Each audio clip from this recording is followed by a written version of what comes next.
Y sobre el tema vamos a hablar con Pablo Meliquio, él es licenciado en psicología. Primero para entender, bueno, las declaraciones que recién escuchábamos, ¿no? La del padre del femicida, que también cuestionaba con anterioridad Carmelo, respecto a su pasividad con la cual daba este tipo de declaraciones. Le damos la bienvenida. ¿Qué tal? Muy buenos días, Pablo. Claudia y Bruno te saludan. Buen día, Pablo. Buen día, Claudia, buen día, Bruno, audiencia. Sí, ¿no? Qué tranquilo este hombre, pero nos sorprende porque cuando uno piensa en el machismo, piensa en la violencia doméstica, en la violencia de género, muchas veces viene de generación en generación, se transmite esto, ¿no? No me sorprende realmente. Pienso que tiene que ver con estas formas de la dificultad que hay para decodificar a tiempo los signos de la violencia. Sí, había también una cuestión cultural, ¿no? Hay una cuestión que nos atraviesa, digamos, a todos los países que tiene que ver con el patriarcado, pero una cuestión cultural donde además en Paraguay el poder que tiene el hombre y cómo lo demuestra para con las mujeres es bastante violento. Sí, sí, hay seguramente hay lugares en el mundo donde la situación es más grave. Acá en la Argentina es gravísima. Ujú. Hasta el año pasado las estadísticas anunciaban cerca de un femicidio cada 30 horas. Sí. Me parece que ahora estamos en un nivel similar, pero más allá de las estadísticas, porque también son sospechosas, todos los días seguramente hay mujeres que son maltratadas, y que cuando ese maltrato no se detecta a tiempo crece en intensidad, porque, bueno, un poco por lo que estuve leyendo de este caso, pero de otros, no es que de la noche a la mañana este hombre salió a matar a su mujer, viene creciendo la escalada de los distintos indicadores de lo que es la violencia de género. Sabemos muy bien que empiezan con cuestiones muy sutiles, y después va creciendo en función de que ese territorio de esa mujer tiene que ser totalmente controlado, y cuando se le escapa, el único recurso para estos violentos es matarla, digamos, como etiqueta del control del cuerpo de la mujer y de la vida de la mujer. Recién, Pablo, decías, empieza con cuestiones sutiles. ¿Cómo cuáles? Digo, porque hay muchas mujeres que nos deben estar mirando, que tal vez Sí. ni siquiera, o que tal vez desconozcan que están viviendo ante una situación de violencia, porque justamente uno va traspasando límites, ¿no? Va dejando ganar terreno. Por eso es Sí. importante clarificarlo y dar ejemplos para que nosotras también la tengamos en cuenta. Sí, muy bien, muy interesante esta pregunta, porque lo que tenemos que hacer es, siempre digo, ¿no? Hay una pedagogía del sufrimiento. Uno no quiere aprender a partir del dolor, pero la verdad es que si solo nos quedamos en el relato de un nuevo femicidio, por supuesto lo repudiamos, hay que investigar, hay que condenar al asesino, pero también hay que ayudar a prevenir. Yo siempre digo que lo que hay que prestarle atención es cuando aparecen los celos, ¿sí? Siempre se habla, bueno, ciertos celos son normales, sospechemos de los celos. También el control, ¿no? A dónde vas, cómo estás vestida. Estos hombres que empiezan como a participar demasiado de las actividades de estas mujeres, prestan atención cuando tu hombre te lleva a un lugar, te va a buscar, eh, mira tu celular.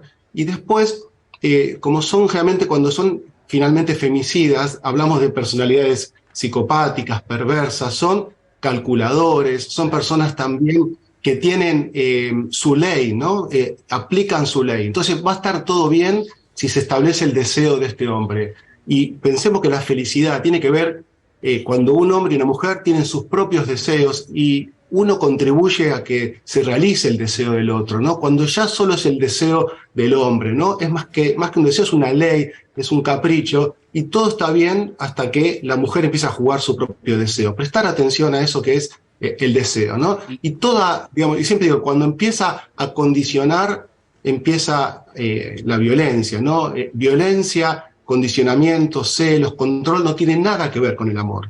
Totalmente, Pablo, lo que vos decís, y aparte, digamos, estos actos, microactos que empiezan a verse de a poco, tienen que ver con sobreponer la ley de uno en el otro, ¿no? O sea, es como tratar de que dos cuerpos vivan una misma vida, digamos. O sea, estamos hablando de tomar el control completamente de una situación y no dejar a la otra persona ni pensar. Por eso es lo que sucede, y muchas mujeres que son víctimas de estos abusos, de estos acosos, terminan siendo relegadas en su propia vida, ¿no? Terminan sin tener sus propios ideales y sin darse cuenta de que estas situaciones que antes se pueden prever para no tener que llegar a este tipo de noticias, no las pueden identificar.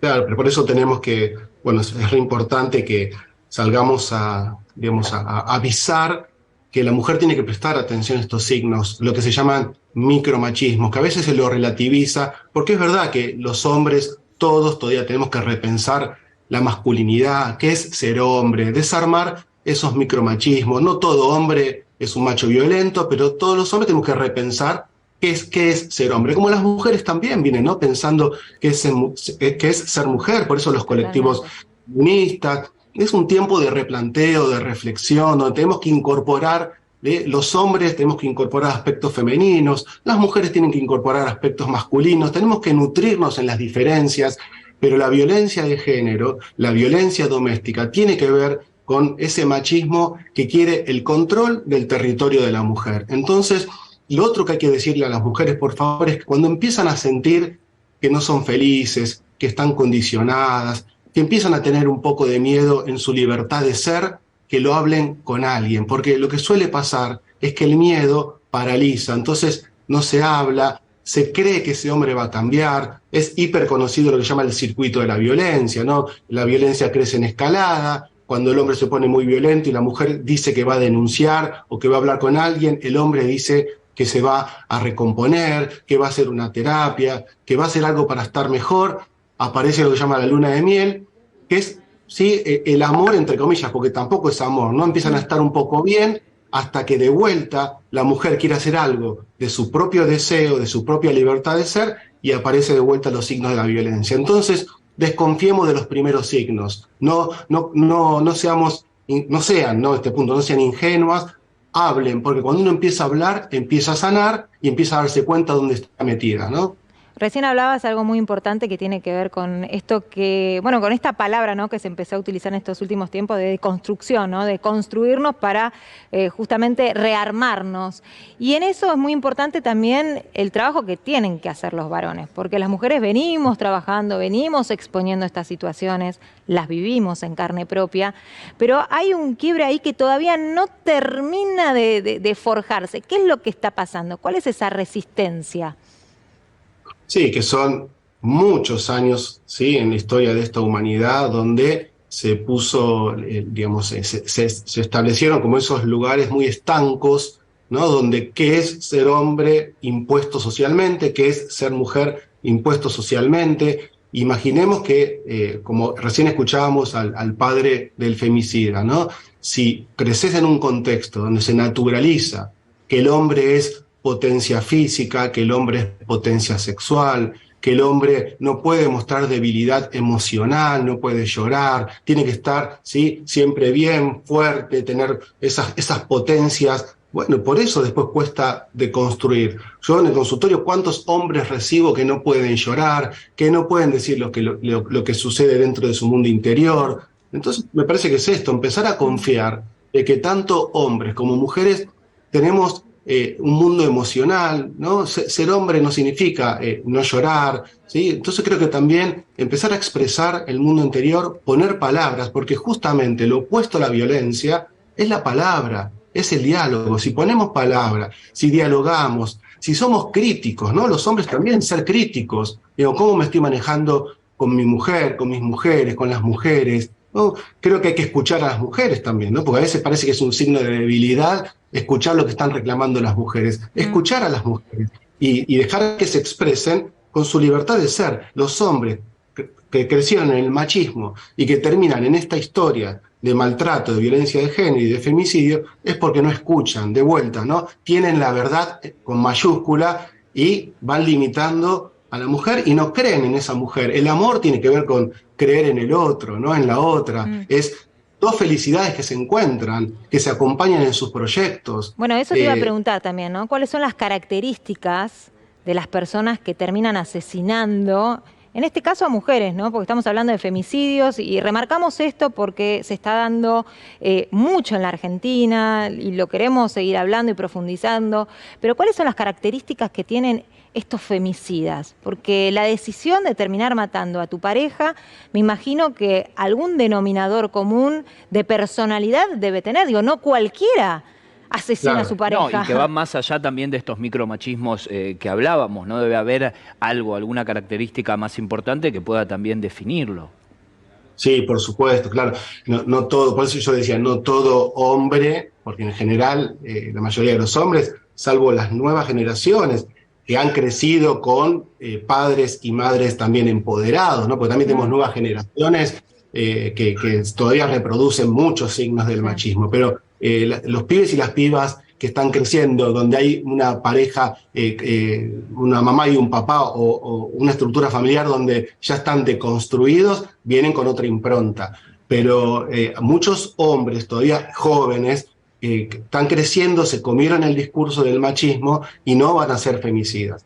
Para ser un asesino violento, como fue este hombre, también tiene que ver con una estructura de personalidad, con un cuadro psicopatológico, ¿no es cierto? Porque aparte, imaginemos que esta era una estructura, una pareja, sí que estaban juntos, con hijos chiquitos. Es muy, muy complejo. Es solo un hombre que tiene yo creo, ¿no es cierto? No, con mucho respeto, digo, no respeto por el femicida, digo, no soy su psicólogo, pero seguramente tiene que ver con una estructura perversa y psicopática, donde hay mucha frialdad, muchísima frialdad, porque hasta puede ir después, por supuesto puede matar, y eso solo lo puede hacer un asesino frío y calculador, desmembrar el cuerpo, un horror, pero también ir a la policía y decir una mentira a verdad, ¿no? Porque va y habla de secuestro, de pedido de órganos, bueno, todo un manejo bien del montaje del perverso. Va montando una escena donde puede matar, hablar,